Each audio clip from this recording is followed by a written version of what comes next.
ಪಿತನ ಸುತನ ಮತ್ತು ಪವಿತ್ರಾತ್ಮರ ನಾಮದಲ್ಲಿ ಆಮೆನ್. ಸರ್ವಶಕ್ತರು ಜೊತೆಗುಂಟು, ದೇವರ ಶಕ್ತಿ ನನ್ನಲ್ಲುಂಟು, ದೇವರ ಮಗುನ ಭಯವೇ ಇಲ್ಲ, ಸರ್ವೇಶ್ವರನ ಹಸ್ತ ನನ್ನ ಮೇಲಿದೆ.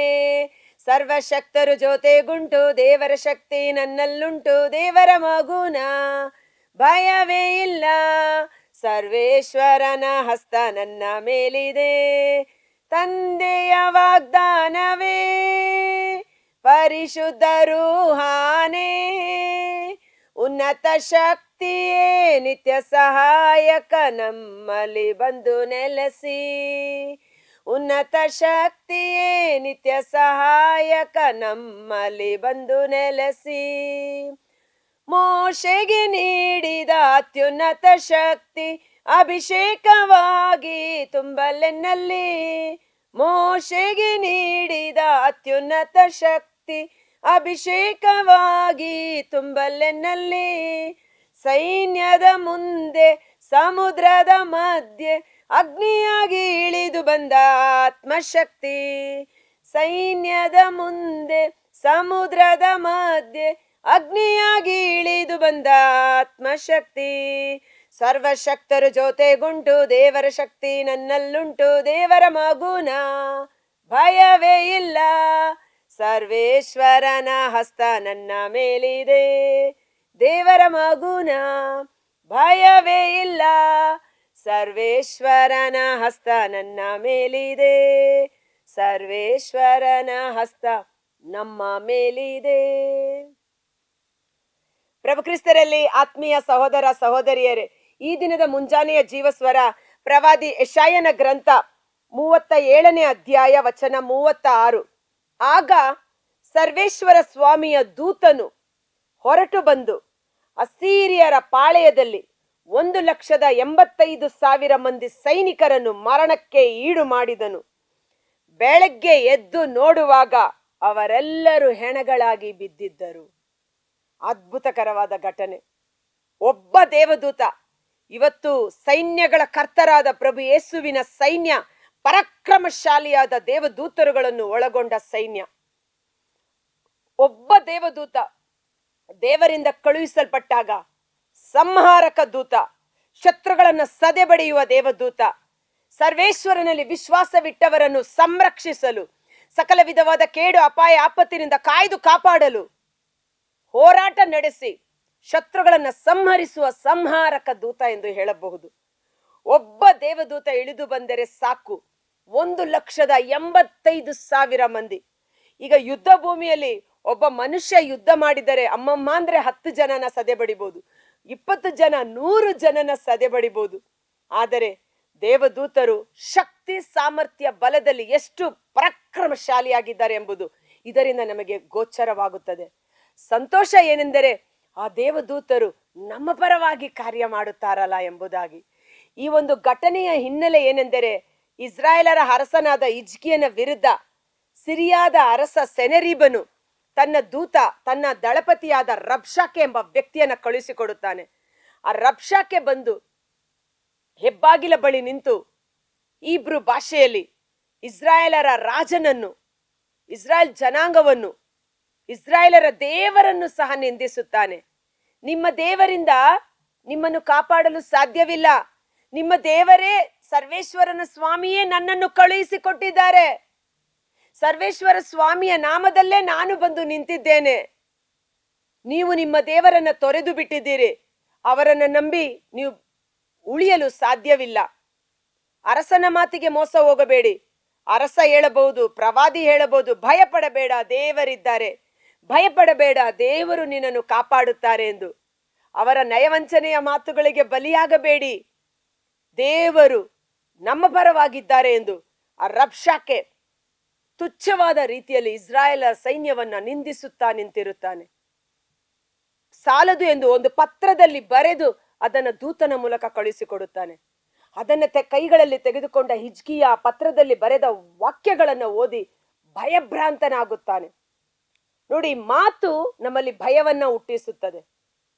ಆ ರಬ್ಷಾಕೆಯಿಂದ ಕಳುಹಿಸಲ್ಪಟ್ಟ ಆ ಒಂದು ಪತ್ರದ ವಚನಗಳನ್ನ ಓದಿದಾಗ ಅವನಲ್ಲಿ ಭಯ ತುಂಬಿಕೊಂಡಿತು. ಇವತ್ತು ವೈದ್ಯರು ಹೇಳಿರಬಹುದು, x-ray report, scanning report, MRI ರಿಪೋರ್ಟ್ಗಳನ್ನ ನೋಡಿ ಅಮ್ಮ ನಿನಗಿಂತ ಕಾಯಿಲೆ ಬಂದಿದೆ ಎನ್ನುವಾಗ ಆ ಮಾತು ನಮ್ಮಲ್ಲಿ ಭಯದ ದುರಾತ್ಮನನ್ನು ನಮ್ಮಲ್ಲಿ ಕಳಿಸಿ ಬಿಡುತ್ತದೆ. ಆದರೆ ಹಿಜ್ಕೀಯ ಆ ಸಮಯದಲ್ಲಿ ದೇವರ ಸನ್ನಿಧಾನದಲ್ಲಿ ಹುಡುಕಿಕೊಂಡು ಹೋಗಿ ಪ್ರವಾದಿ ಯೆಶಾಯನನ್ನು ಕರೆದು ಪ್ರಾರ್ಥನೆ ಮಾಡುವುದಕ್ಕಾಗಿ ಕೇಳಿಕೊಳ್ಳುತ್ತಾನೆ. ಅಂತ ಸಮಯದಲ್ಲಿ ಪ್ರವಾದಿ ಯೆಶಾಯನು ಹೇಳುತ್ತಾನೆ, ಜನರನ್ನ ಉದ್ದೇಶಿಸಿ, ಅರಸನನ್ನ ಉದ್ದೇಶಿಸಿ, ಭಯಪಡಬೇಡಿ. ತುಂಬಾ ವಾಕ್ಯ ಚೆನ್ನಾಗಿದೆ.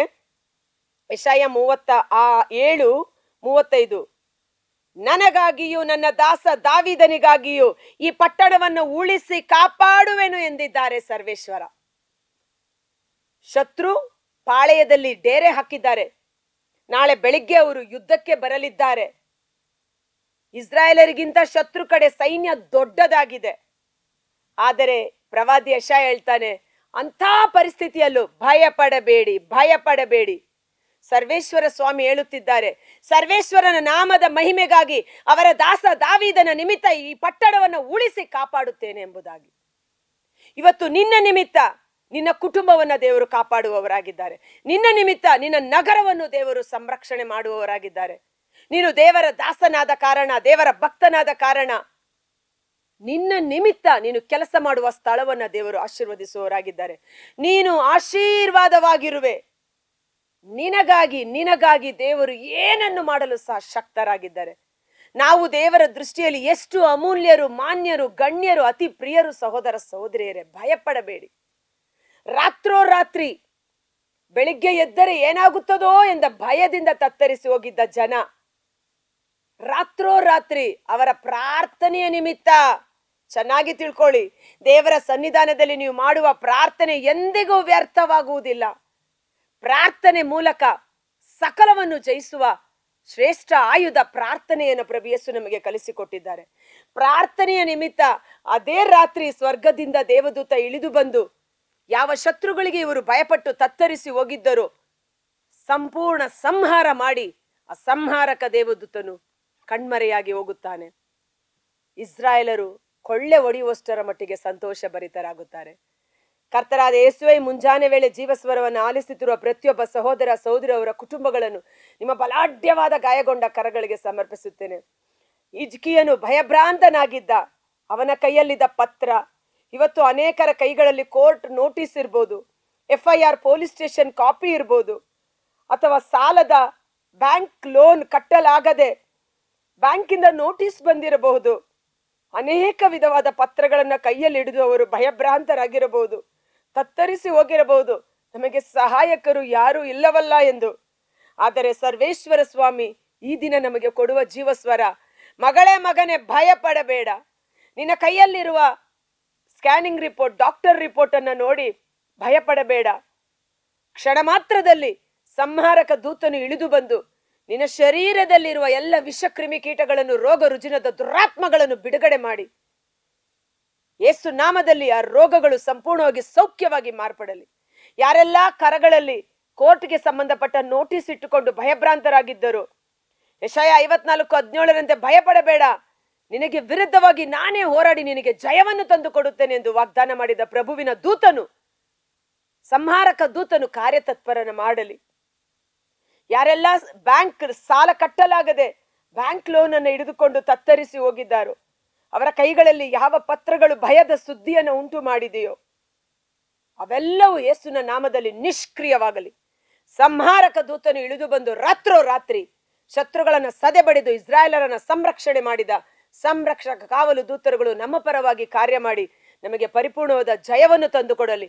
ನಮ್ಮ ಭಯಕ್ಕೆ ಬದಲಾಗಿ ಧೈರ್ಯವನ್ನು, ಕಣ್ಣೀರಿಗೆ ಬದಲಾಗಿ ಸಂತೋಷವನ್ನು, ದುಃಖಕ್ಕೆ ಬದಲಾಗಿ ಆನಂದ ತೈಲ, ಪರಮಾನಂದ ತೈಲದಿಂದ ಈ ಸಮೂಹ ಅಭಿಷೇಕಿಸಲ್ಪಡುವಂತೆ ಯೇಸುವಿನ ಅದ್ಭುತಕರವಾದ ನಾಮದಲ್ಲಿ ಪ್ರಾರ್ಥಿಸಿ ಬೇಡಿ ಹೊಂದಿಕೊಳ್ಳುತ್ತೇವೆ. ಆಮೆನ್.